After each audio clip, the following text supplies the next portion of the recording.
오늘 본문의 주인공 여호수아는 눈의 아들로서 에브라임 지파에 속한 사람입니다. 그의 이름을 처음에는 호세아라고 불렀었는데 모세가 여호와의 이름을 첨가해서 여호수아라고 새롭게 명명하여 부르게 되어집니다. 호세아라는 이름만으로도 여호와가 구원하셨다라는 뜻인데 거기에 여호수아라고, 다시 말해서 여호와 하나님께서 쓰시는 구원자라는 뜻으로 부르게 된 것입니다.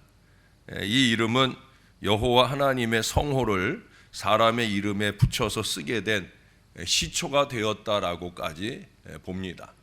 하나님의 이름은 엄중하기 때문에 이스라엘 사람들은 그 하나님의 이름을 자기 이름에 넣어서 쓸 줄을 몰랐어요. 감히 그럴 생각을 하지 않았어요. 호세아의 아버지도 마찬가지로 그렇게 자식의 이름을 지었을 거예요. 그러나 지도자 모세가 호세아를 자기 뒤를 이어서 이스라엘을 구원할 영도자가 되게 할 하나님의 뜻을 보면서 그 이름에 여라고 하는 여호와라는 의미의 이 글자를 넣어서 하나님의 사람이 되게 하였다는 거죠. 40년 동안 그를 한결같이 붙들고 하나님의 지도자가 되도록 잘 이끌어 갔다는 거예요. 이름을 어떻게 짓느냐 하는 게 중요한 게 아니라 그 이름값을 하고 사는 것이 중요한 거죠. 또 더 중요한 건 뭔지 아십니까? 하나님이 우리의 이름을 자주 부르시며 우리를 주님 보시기 좋게 쓰시는 것이 더 귀한 줄로 믿습니다.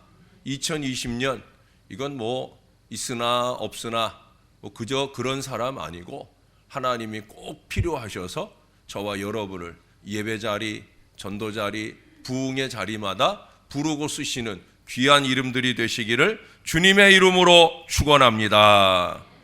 여호수아는 출애굽 영도자인 모세가 죽고 그 후계자가 되었어요. 얼마나 겁이 나겠어요. 왜? 모세는 자신과 비교할 수 없는 아주 위대한 지도자였기 때문에. 모세는 애굽에서 바로와 싸울 때 하나님께서 10가지 재앙을 더하셔서 이스라엘 백성들을 해방시켰고, 또 홍해 바다를 갈라서 건너게 하시기도 하고, 모세는 백성들에게 만나와 메추라기를 먹게 하셨고, 구름 기둥과 불 기둥으로 인도받도록 한 사람이 바로 모세인 거죠. 시내산에서 십계명을 직접 받아서 백성들을 말씀으로 영도하기도 한 그야말로 대단한 지도자였다는 거예요.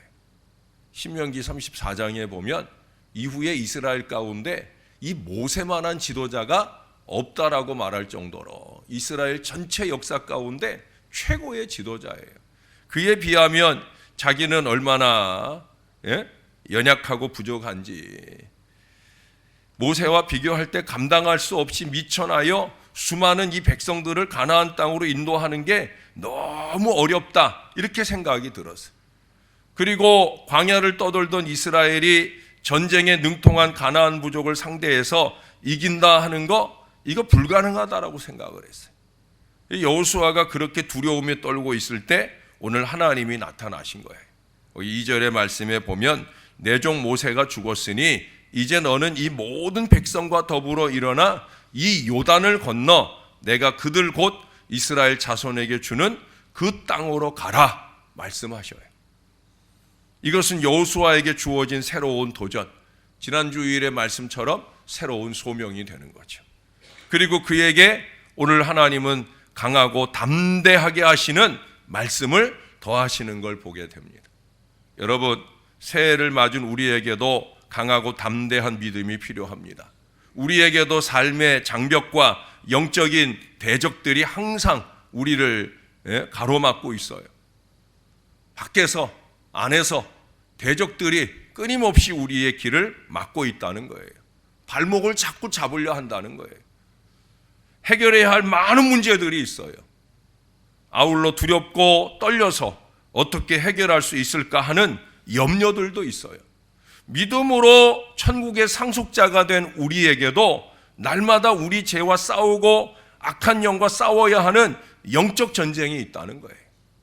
여호수아가 가나안 싸움을 승리하게 하신 우리 하나님께서 새해를 맞은 오늘 우리들에게도 승리의 전략을 가르쳐 주실 줄로 믿습니다. 이 여호수아를 붙들어 주신 우리 하나님께서 우리에게도 임하실 수 있도록 기도하는 저와 여러분들이 되어지기를 바랍니다. 여러분, 무엇보다 준비가 되어야 되는 거예요. 우리가 왜 송구영신 특세를 항상 이 시기에 하느냐? 그건 다른 거 없어요. 준비해야 된다는 거예요. 신앙 인생들에게 가장 중요한 준비는 뭐냐? 기도밖에 없는 거예요. 기도로 방패를 쌓는 이 믿음으로 한 해를 시작해야 된다는 거예요. 여호수아는 아무 준비도 없이 모세의 후계자가 된 게 아니잖아요. 하나님께서는 이미 여호수아를 준비시키셨고 여호수아 자신도 믿음과 순종으로 준비하고 있었어요. 여호수아는 출애굽 직후에 이스라엘 백성들이 들어갈 약속의 가나안 땅을 정탐했던 12명 중에 하나예요. 가나안 땅을 맛보게 하셨어요. 그런데 이 정탐꾼 중에 10사람은 기골이 장대하고 병력이 뛰어난 이 가나안 부족들을 객관적으로 판단해서 가나안 정벌이 불가능하다라는 비관적인 보고를 합니다. 부정적인 보고를 해요. 틀린 얘기를 한 건 아니에요. 맞는 말 했어요. 가나안은 그만큼 대적들이 엄청난 대장부들이 많은 그런 곳이에요. 그들도 인정하듯 적과 꿀이 흐르는 곳이에요. 틀린 말 안 했어요. 그러나 중요한 건 뭐예요? 믿음의 말도 아니었다는 거죠. 하나님이 기뻐하시는 말은 더더욱도 아니었다는 거예요. 이게 문제인 거지요. 그러나 여호수아와 갈렙은 하나님의 약속을 근거해서 그 땅은 정복이 가능하다 하는 긍정적인 보고를 했어요. 똑같은 것을 보았지만 왜 다른 보고를 해요? 여호수아와 갈렙에게는 믿음이 있었어요. 무엇에 대한 믿음이에요? 하나님에 대한 믿음, 하나님의 약속의 말씀에 대한 믿음이 있었다는 거예요. 이스라엘 백성들은 안타깝게도 10명 정탐꾼의 그 부정적인 보고를 듣고 하나님과 모세를 원망하면서 다 죽게 되었다고 통곡을 해요. 그들 가운데 있는 그 불평과 원망의 습성을 자극해주는 말에 그들은 쉽게 넘어가고 따랐다는 거예요. 그들이 통곡하고 울며 할 일은 기도밖에 없는데 기도할 생각은 안 하고 원망하고 불평하면서 울었다는 거예요. 이것이 이스라엘 백성들이 광야 40년 동안 유랑 생활을 하게 된 동기라는 걸 압니다. 부정적인 믿음과 불순종은 실패와 타락의 원인이 된다는 것을 보여줍니다. 하나님은 출애굽 세대 중에 어느 누구도 가나안에 들여보내질 않으셨어요. 40년 이상을 꼽는 그들의 신앙 연륜이 하나도 소용없게 만들었다는 거예요. 오직 여호수아와 갈렙만이, 이 믿음의 두 사람만이 광야에서 태어난 다음 세대를 이끌고 가나안에 입성하게 하셨다는 거예요. 이게 언제나 하나님의 원리입니다. 하나님은 믿음의 사람과 순종의 사람과 함께 하나님의 뜻을 이루어가기를 원하신다는 거예요. 여호수아는 하나님을 확실히 믿었고 하나님의 종 모세에게는 충성된 시종이었습니다. 오늘 본문 1절에 여호수아는 모세의 수종자 눈의 아들이라고 기록하고 있잖아요. 모세의 수종자. 여호수아가 1, 2년 모세를 따르고 섬겼던 종이 아니란 말이에요. 40년 동안 모세를 충성되게 순종하며 따랐기 때문에 드디어 모세의 뒤를 이어서 지도자가 되었던 것이. 하나님은 준비된 자를 쓰십니다. 말씀으로 준비하고 기도로 준비하고 섬김으로 준비한 사역자를 사용하시는 거예요. 하나님의 도구로 쓰임받기 위해서는 오랜 기간의 수련과 훈련이 필요합니다. 하나님의 나라와 그의 의를 위하여 쓰임받는 일꾼이 되려고 하면 준비되어야 하는 거예요. 열심히 하나님의 말씀을 상고하고 기도에 집중하면서 준비되어야 되는 거예요. 준비된 사람들이 제대로 쓰이는 거예요. 사랑하는 여러분, 말씀과 기도로 준비되는 저와 여러분들이 될 수 있기를 바랍니다. 신앙생활에 다른 거 없잖아요. 신앙생활 잘한다는 게 뭐예요? 말씀과 기도 생활 잘하는 거예요. 여러분, 항전직분자들 주일 한 번 오셔가지고 신앙생활 잘하는 거 아니에요. 주중에 적어도 한 번 이상 교회 예배에 오실 수 있도록 노력해 주셔야 돼요. 새해에는 그 마음의 결단과 다짐들을 좀 이어가셔야, 그래야 우리가 준비된 헌신자로서 하나님의 영광을 나타낼 수 있고 하나님의 영광을 볼 수도 있는 거예요. 말씀과 기도로 예배 생활로 준비되시기를 부탁합니다. 여호수아에게 맡겨진 이 하나님의 사역은 녹록한 일이 아니었어요. 이는 이스라엘 백성 전체가 달린 대장정입니다. 위대한 영도자 모세는 이미 세상을 떠났고 이제 이 막중한 과업이 여호수아에게 맡겨졌어요. 이전에는 그저 먹는 것만 있으면, 마실 것만 있으면 어려움 없이 올 수 있는 걸음이었어요. 기껏해야 여호수아가 나가서 싸웠던 아말렉과의 전쟁이면 그뿐이었어요. 그러나 이제 요단강을 건너가서, 요단강 건너는 것도 큰 숙제지만 요단강을 건너가서 만날 대적들은 아말렉과 비길 수가 없는 거예요. 그것도 1, 2년의 전쟁으로 끝날 일도 아니에요. 평안하게 올 때 하고 이제 싸움과 싸움을 이어가면서 이 영적인 승리를 이루는 거하고 말로 할 수 없는 상황이라는 거죠. 그래서 하나님은 오늘 6절부터 9절까지 해서 말씀하시는 거예요. 6절의 시작을 뭐라고 시작하셔요? 강하고 담대하라. 따라해 보십시다. 강하고 담대하라. 옆 사람에게 말씀해 주세요. 강하고 담대하세요. 왜 몇 사람만 합니까? 강하고 담대해야 돼. 마지막 결론이 뭐예요? 9절에 보시면 마지막에 내가 어디로 가든지 내 하나님 여호와가 너와 함께 하느니라. 할렐루야. 강하고 담대해야 할 근거를 분명히 말씀해 주고 있어요. 내가 너와 함께 하겠다. 여러분, 이 말을 한 번만 하는 게 아니, 6절에서 강하고 담대하라 했죠? 7절에서는 더 강조해서 오직 강하고 극히 담대하라. 9절에서도 보셔요. 한 번 더 강하고 담대하라 그러면서 덧붙이기를 두려워하지 말고 놀라지 말라. 이렇게 거듭거듭 강하고 담대하라 말씀하신 것은 먼저 여호수아가 많이 두려워하고 있다는 사실을 누가 알고 계셔요? 하나님이 알고 계시다는 거예요. 그래서 하나님께서 약속하시는 거예요. 내가 함께 할게. 예? 상황이 바뀐 거 아니에요.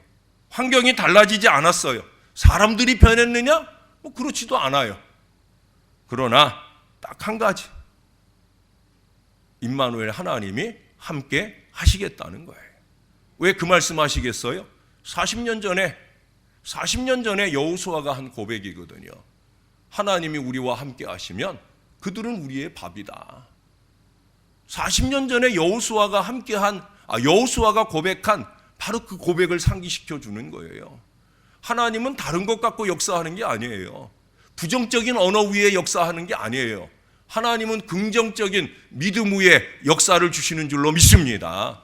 그때 여호수아가 믿음의 고백을 했잖아요. 하나님이 우리와 함께 하시면 그들은 우리의 밥이다. 하나님은 그걸 상기시키는 거예요. 여호수아야, 너 잊지 말아라. 네가 고백한 그대로다. 내가 너와 함께 한다. 우리가 남들 보기에 아무렇지도 않은 듯 태연하게 다 사는 것 같아도 하나님께서는 우리의 걱정과 두려움을 다 알고 계셔요. 그러니 마음의 근심과 걱정, 염려와 두려움이 있다고 할지라도 하나님을 믿고 강하고 담대한 마음을 가지고 살아야 할 줄로 믿습니다. 왜? 하나님은 우리를 강하고 담대하게 하시는 하나님이시니까. 믿음이 뭡니까? 두려운 현실을 극복하고 이기는 것이 믿음이에요. 여호수아에게 두려운 현실은 두 가지예요. 첫째는 뭐였어요? 위대한 지도자 모세가 사라졌다는 거죠. 그동안 모세의 뒤를 졸졸 따라다니면서 모세가 하는 대로 그냥 하기만 하면 되는 때와 이제는 모든 중요한 결정을 하고 앞장서 나가야 되는, 이게 참 두렵고 어려운 일이에요. 둘째로 이스라엘을 가로막고 있는 요단강. 우리 지난 주일에 봤잖아요. 요단강이 가로막고 있는 거예요. 하나님께서는 너 이 요단강을 건너 이스라엘 자손에게 주는 그 땅으로 가라 말씀하셨지만 그 시기는 어떤 시기라고 그랬어요? 예? 3장 14절이었나요? 15절이었죠? 그때는 몸에 곡식을 거두는 시기였기 때문에 물이 언덕 위에까지 차오르는, 예? 발만 들여놔도 빠져 죽을 수 있는 그런 어려운 상황이라는 거예요. 하나님은 참 신기하게도 우리를 그런 어려운 상황으로, 그래서 우리의 믿음을 보려고 하시는 경우들이 많이 있어요. 그걸 건너라는 거예요. 여러분, 옹고지신이라는 말을 새해가 되면 하잖아요. 옹고지신이 뭐예요? 옛 것을 배워서 새 것을 알아라. 옛 것을 거울 삼아 새 것을 알아라. 지금 여호수아에게 이게 참 중요한 거예요. 왜 여호수아의 첫 고백을 생각하게 하느냐? 이스라엘을 처음 광야에서, 광야에 이스라엘을 처음 출애굽시키고 나서 그때 홍해가 가로막혔을 때 홍해를 갈라주셨잖아요. 지난 주일에도 제가 요단강 건너는 이야기 말씀할 때 홍해와 비추어서 말씀을 드렸잖아요. 모세가 홍해를 가르고 이스라엘을 영도해 간 것처럼 너도 요단을 가르고 건널 수 있다 없다? 있다. 필요한 건 뭐냐? 마음을 강하게 하고 담대히 하는 그 믿음만 있으면 된다는 거예요. 내가 너와 함께 한다라는 믿음만 있으면 된다는 거예요. 지금은 현실적으로 불가능해 보여도 오직 믿음만 있으면 못할 일이 없다 확신하는 것이 바로 믿음이에요. 믿음. 제가 1월 1일이 된 어제 저녁에 제가 여러분들 앞에 선포했잖아요. 신월제일교회는 부흥합니다. 신월제일교회는 올해부터 부흥합니다. 저기 아파트가 입주하고 안 하고 하고는 상관없어요. 저기가 입주해서 좀 더 잘 부흥되겠지만 그것과 상관없이 사실은 저기서 여기 건너오는 일 쉬운 거 아니에요. 여기가 뭐 조그만 길 아니잖아요. 이 넓은 대로 이걸 지나와서 여기까지 오는 거, 그 주변에 크고 좋은 교회들 많이 두고 상가교회 같은 우리 교회로 오는 거, 이거 쉬운 일 아니에요. 왜? 사람들이 보는 것 가지고 판단하는 경우들이 많기 때문에 우리가 쉬운 경쟁력을 갖고 있지 않다는 거예요. 그러나 중요한 건 뭐예요? 저나 여러분들의 믿음이에요. 그저 목사가 큰 소리 치는 것, 그것에 아멘하는 큰 소리가 믿음이 아니라 정말 하나님께서 우리와 함께 하시고 우리가 강하고 담대함으로 하나님이 기뻐하시는 일을 하면 하나님께서 역사를 주신다. 이 믿음이 중요한 거예요. 사랑하는 여러분, 그 믿음이 가능하게 하는 것이 뭡니까? 바로 기도입니다. 그래서 우리가 이렇게 모여서 기도하는 거예요. 이 한 주간 소망의 촛불을 연속적으로 이어가면서 우리가 주님의 전에 와서 기도하는 한 무릎을 통해 하나님이 역사를 주시는 거예요. 이름 적을 때는 열심히 와서 기도가 되는데 이름 없이 빚도 없이 와서 기도할 때는 그게 안 된다고 하면 희망 없는 거예요. 이름을 적거나 말거나 간에 내가 새해를 열면서 소망의 촛불을 이어가는 한 무릎이 되겠다라는 사람들이 많아질수록 하나님이 기뻐하실 줄로 믿습니다. 왜 그래요? 하나님이 제일 기뻐하는 모습은 기도하는 모습이에요. 마틴 루터가 종교개혁을 시작하고 크고 작은 어려움을 만날 때 그가 기도의 시간을 점점 늘려갑니다. 그게 믿음이에요. 그가 기도의 시간을 점점 늘려가는 어느 날 그는 이렇게 외쳤습니다. 이겼다. 이겼다. 이렇게 외치며 기도의 방에서 나와요. 기도하면 그 마음이 생긴다니까요. 아직도 크고 작은 많은 어려움들이 그 앞에 산적해 있지만 그는 이 종교개혁이 하나님의 뜻이다라는 선명한 확신을 갖게 되었고 하나님이 반드시 이기게 하신다. 할렐루야. 500년 역사를 이어오며 우리가 그 신앙을 이어가고 있지 않습니까? 마틴 루터의 기도의 무릎 가운데 하나님 주신 응답대로 오늘 그 역사가 펼쳐지고 있습니다. 여러분, 기도하면 하나님은 반드시 응답을 주실 줄로 믿습니다. 역사를 주신다는 거예요. 여러분, 오늘 본문에 보시면 그 앞에 하나님이 약속을 주잖아요. 3절에 보면 너희 발바닥으로 밟는 모든 곳을 내가 너희에게 준다. 주었다 이미 얘기하고 있어요. 5절에 보시면 내 평생에 라고 시작해서 마지막에 뭐라고 그래요? 내가 너를 떠나지 아니하며 버리지 않는다 라고 약속하셔요. 너를 능히 대적할 자가 없다 약속하셔요. 그러니 마음을 강하게 하고 담대히 해야 되는 거예요. 여러분 7절, 8절을 보십시오. 7절 8절에 보면 오직 강하고 극히 담대하여 라고 한 다음에 나의 종 모세가 내게 명령한 그 율법을 다 지켜 행하고 좌로나 우로나 치우치지 말라. 그리하면 어디로 가든지 형통한다. 근데 같은 얘기를 8절에 또 반복해요. 조금 다르게 썼지만 이 율법책을 내 입에서 떠나지 말게 하며 주야로 그것을 묵상하여 그 안에 기록한 대로 다 지켜 행하라. 7절 전반부와 똑같은 얘기예요. 그러면서 후반부 똑같이 해요. 그리하면 내 길이 평탄하게 될 것이며 내가 형통하리라. 다른 얘기하는 게 아니에요. 같은 얘기를 7절과 8절에 반복하고 있어요. 여러분, 오늘 1장 안에서 공통된 특징이 뭐냐면 반복이 자꾸 나온다는 거예요. 어떤 반복이 나와요? 강하고 담대하라는 말을 3번이나 반복하잖아요. 5절의 시작에서 내가 너와 함께 하겠다 하놓고 9절의 마지막에서 내 하나님 여호와가 너와 함께 하느니라 라고 반복하고 있어요. 그리고 오늘 3절에 세 번째 뭘 반복해요? 말씀대로 살아라. 말씀대로 가라. 그러면 형통하게 된다. 형통하게 된다 라는 말을 반복하고 있어요.